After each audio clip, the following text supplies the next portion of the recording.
நான் எவ்வளவு டீசென்ட்டா பேசிட்டு இருக்கேன். நானும் இது வரைக்கும் டீசென்ட்டா தான் பேசிட்டு இருக்கேன். நீ யாரா வேணா இருந்துட்டு போ. ஆனா லேண்ட் விஷயமா இனிமே நீ எனக்கு ஃபோன் பண்ணவே கூடாது. அது எப்படி பேசாம இருக்க முடியும்? நாங்க அந்த இடத்துக்கு 50 லட்சம் ரூபாய் அட்வான்ஸ் கொடுத்திருக்கோம். சும்மா ஒண்ணும் உங்க இடத்த கேட்கல மேடம். அட்வான்ஸ் யார்கிட்ட கொடுத்தீங்களோ அவங்க கிட்ட பேசணும். உங்ககிட்ட அட்வான்ஸ் வாங்கின ஆளு நாங்க இல்ல. இடத்த காலி பண்ண மாட்டோம்னு நீங்க தானே பிரச்சனை பண்றீங்க. அப்ப உங்ககிட்ட தானே பேச முடியும். இது எங்க இடம். இங்க இருந்து எங்களை காலி பண்ண சொல்ற உரிமை யாருக்கும் கிடையாது. புரிஞ்சுதா? மரியாதையா போனை வை. Hello hello hello hello. நாம ஒரு டீலுக்கு வருவோமா? என்ன டீலிங்? இப்பதான் மேடம் உங்க வாய்ஸ்ல ஒரு கூல்னஸ் தெரியுது. மேடம், அக்ரிமெண்ட்ல சைன் பண்ணுங்க. அந்த லேண்ட்ல இருந்து உங்களுக்கு எவ்வளவு ஷேர் வருமோ அதை நீங்க வாங்கிக்கோங்க. அது மட்டும் இல்லாம பர்சனலா என்கிட்ட இருந்து எவ்வளவு பணம் எதிர்பார்க்கறீங்கன்னு சொல்லுங்க.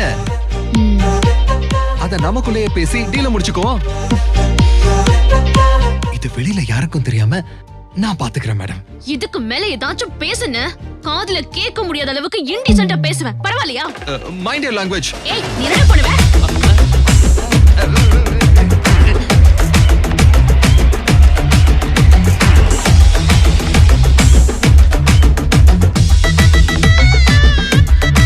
Hey, stop!